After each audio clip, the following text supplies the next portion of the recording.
The convicted Boston bomber now says he's sorry. Johar Tsarnaev apologized in court today as he was officially sentenced to death.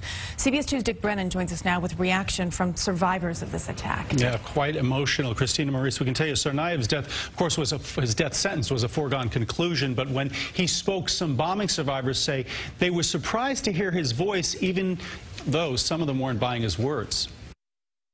Johar Tsarnaev began his statement by praising Allah. In the silent courtroom, the 21-year-old Boston Marathon bomber then apologized to his victims, saying, "Now I am sorry for the lives that I have taken, for the suffering that I caused you, for the damage I have done, irreparable damage. The bombing, which I am guilty of, if there is any lingering doubt about that, let there be no more.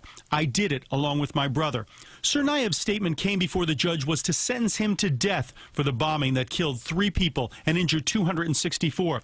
Tsarnaev today asked for mercy and also spoke more personally about his victims, saying, "I learned about some of the victims. I learned their names, their faces. I learned their age. Throughout the trial, more of those victims were given names, more faces, and they were good souls." In court, dozens of victims gave statements before the sentencing, and others spoke afterwards. A sincere apology would have been nice. A simple, believable apology would have been great. And there was nothing simple about what he said, and there was nothing sincere. He said that he was remorseful. I find that hard to believe since I've come to a lot of the trial and never really saw that at all from him. Last month, a jury condemned Tsarnaev to death. The panel rejected the defense argument that Tsarnaev was under the influence of his older brother Tamerlan, who died in a shootout with police.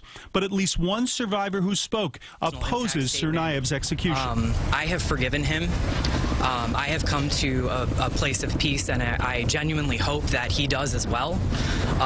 And for me to hear him say that he's sorry, that is enough for me.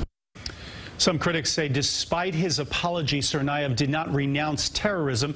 His death sentence will be subject to an automatic appeal. Christina Maurice. All right, Dick, thank you.